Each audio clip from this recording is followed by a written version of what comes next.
De todas las tablillas de plomo llevadas al oráculo, solo una sobrevivió en Dodona al paso de los siglos.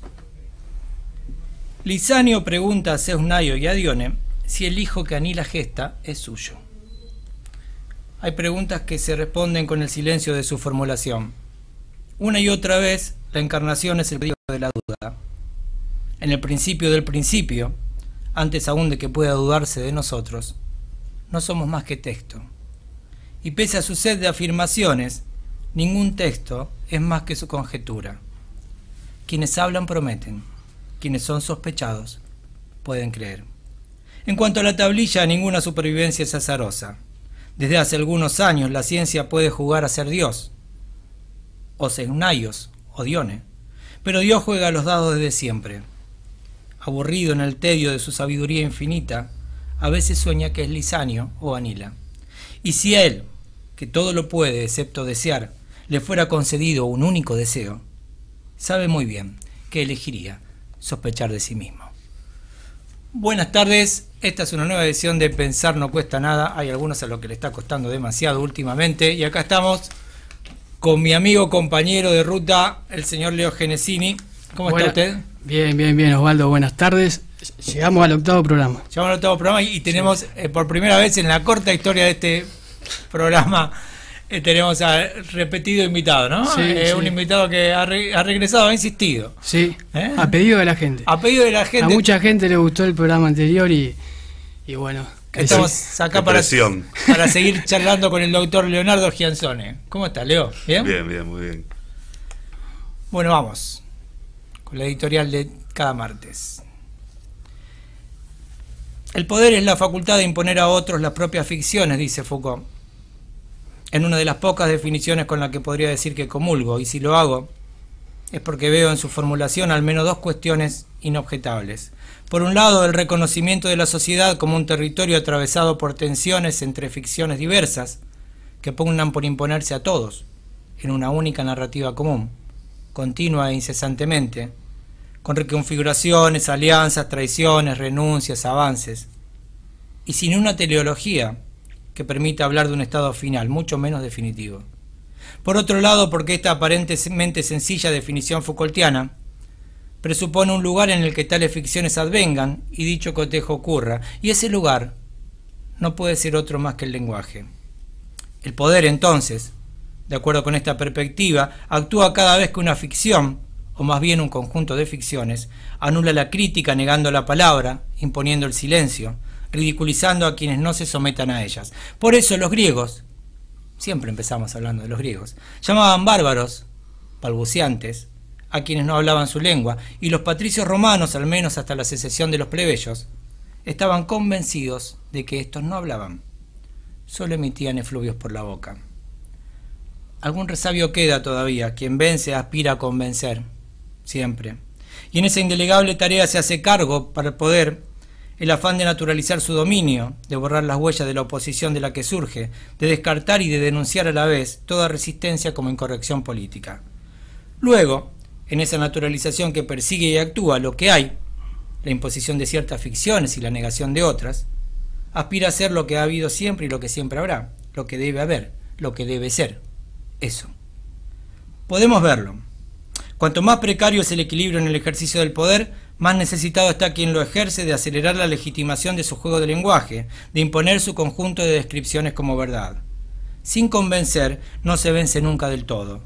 De modo que invirtiendo aquella cita inicial, podríamos decir ahora que el poder se alcanza cuando los otros ejercen su facultad de aceptar nuestras ficciones. La fuerza sola no sirve, no es suficiente. La fuerza sola un día se acaba. Cualquier dictador lo sabe, y si no lo sabe la historia se lo enseñó. Se puede reprimir a todos por algún tiempo, a algunos todo el tiempo, a todos todo el tiempo no. ¿Y cómo se convence? Con discursos. Lenguajes en acción, territorios de tensiones, conjuntos de ficciones, axiomas y dogmas que operan socialmente en la historia como dispositivos de saber. Entre otros, de todos los que tienen o han tenido su cital de preeminencia, la adivinación, la religión, la magia y también la ciencia. Hoy, la inteligencia artificial. Imagino al buen Lisanio en su camino hacia el oráculo. ¿Qué pensaría? Alcanzar la respuesta que anhelaba no era fácil.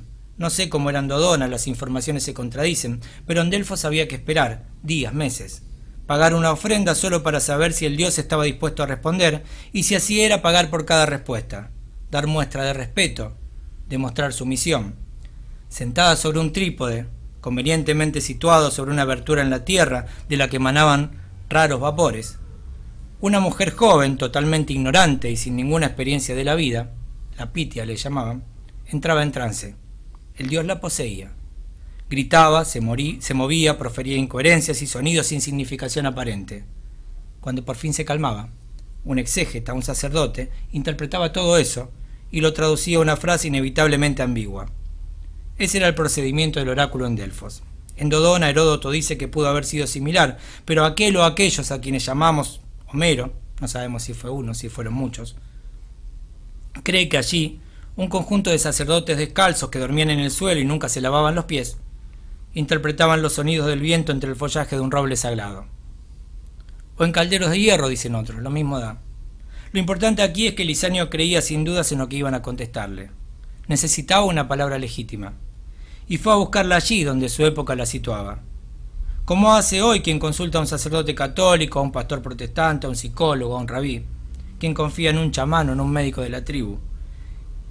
Y con la misma duda que alguna vez atormentó a Lisanio, aquel que va hasta un laboratorio y paga la ofrenda tarifada para la realización de un ADN. Y aquí permítanme un dato. Era ya 2009, cuando dos investigadores israelíes propusieron modificar el procedimiento en los análisis de ADN a fin de detectar los casos de copia y multiplicación, es decir, de creación artificial en laboratorio, de fraude. 2009. Un estudio de ADN puede servir para enviar a alguien a prisión, dijeron como si a esa altura descubrieran algo. Y los sistemas disponibles hasta ahí no permitían diferenciar un ADN original de uno creado. Todavía hoy, dentro y fuera de los laboratorios, hay muestras que se contaminan, que se confunden, que se sustituyen, y aún así se informan. Y disponibles en Internet, informes privados cuya realización de análisis nadie controla y que algunas legislaciones aceptan en juicios de filiación. Fin de la digresión. Lisanio pregunta a Seudione si el hijo que gesta Anila es suyo. Lo que quiero decir es esto. Si el exégeta, en este caso no el sacerdote, sino el bioquímico, lo firma con membrete, sello y número de matrícula, será, si no, no. La legitimidad está en la veracidad que se confiere al intérprete y el seguimiento del proceso establecido que se supone. Es decir, en la interpretación, la traducción, el informe, no en lo interpretado, el sonido, la muestra, que son siempre inentendibles para el profano. Pero dejemos esto. El tema de hoy no son los amores de Anila, parece un poco tarde para eso, ni las dudas de Lisanio, que las haya resuelto o no, ya nada cambia. Tampoco los avances en los estudios de ADN ni el tratamiento de sus muestras. El tema de hoy es el poder mágico de ciertos discursos que en el lugar adecuado y por las personas justas operan como dispositivos de saber. Interpretaciones a las que nos sometemos en busca de certezas, atribuyéndoles valor de verdad. Y digo otra vez, atribuyéndoles, aunque no la tengan. E incluso como es el caso de la inteligencia artificial, que prescinde de los intérpretes, aunque no les interese tenerla. Hoy las preguntas son: ¿cómo sostener la atribución de verdad en un mundo que se articula sobre la ilusión de transparencia absoluta de un lenguaje técnico? ¿Dónde está lo real en este tiempo de algoritmos y simulaciones virtuales que deciden sobre nosotros y los modos de nuestra producción de subjetividad? ¿Hay que defender el espacio político frente a eso que se llama Internet de las cosas y propone la desaparición del mundo mediado por el índice total y la incorporación de inteligencia artificial a todo? ¿O hay que celebrar la maravilla de su pérdida? ¿Cómo demostrar el error, la falsa atribución, la confusión o el montaje en este paraíso artificial sostenido sobre la presunción de exactitud? ¿De qué forma probar lo que no es, cuando razonablemente pudo haber sido? ¿Es posible pensar una ética de lo intersubjetivo en un mundo que resignó todo sentido que no pueda cuantificarse, todo criterio no traducible a estadística? Más de la mitad de la población mundial no tiene accesibilidad a nada, apuntaba el martes pasado el doctor Leonardo Schiancione aquí a mi lado, y la otra mitad andamos, con nuestro negro objeto tabú, telemétricamente controlados a distancia. Y como el buen Meleagro, aquel ser mitológico que participó de la cacería del jabalí de Calibán y era invulnerable, mientras no se consumiera del todo el tizón que ardía en el hogar al momento en el que había nacido, morimos un poco cada vez que la batería se termina. Hoy vamos a seguir la charla con Leonardo. Nos lo debíamos y le agradecemos infinitamente que nos haya visitado otra vez. Algo está claro en esa charla. El capitalismo de vigilancia no inventó la desigualdad, pero aceleró notoriamente sus escalas en dimensiones inauditas. Alain Suppat, autor que es una de nuestras tantas coincidencias, lo dijo hace una década. Amanecen nuevos feudalismos. En cuanto a mí, intento trabajar con la hipótesis de una retracción continua de la legitimidad hacia espacios cada vez más reducidos, partes cada vez más chicas que sin embargo siguen viéndose imaginariamente como el todo, y la entrega consecuente de zonas de exclusión jurídica. A un lado de las fronteras de lo legítimo veo Utopía, el mundo feliz de Huxley, al otro la colonia penitenciaria de Kafka. Esto ya lo hemos hablado antes. A un lado los pobres son materia pública y al otro, en la cultura del escrache y de la cancelación, el principio de inocencia se ha invertido, haciendo caer en esa inversión el derecho a un juicio justo. Y es imposible defenderse cuando cualquier palabra es legítima y la legitimidad está en la acusación, no en la interpretación ni en la prueba. Retomando a Bentham, Foucault recurría a la figura del panóptico para explicar la introyección del control en las instituciones, un lugar desde el que todo se ve. Los vigilados, presos, enfermos, internos, alumnos, trabajadores, no podían saber si había alguien ahí, y por eso actuaban todo el tiempo como si se los observara. Hoy sabemos que nos observan todo el tiempo y actuamos como si no lo hicieran. Es triste. Panóptico tuvo tantos hijos que ni los puede contar. Hoy nos vendieron que lo políticamente correcto es tener miedo, sospechar unos de otros, denunciar y denunciarnos. Pero una sociedad de víctimas y policías, diría Fito, es un barco que se estrellará en la nada, y atormentada de sentido, como el pobre Lisanio languidece, hasta morir, como Anila y como Zeus, de tristeza.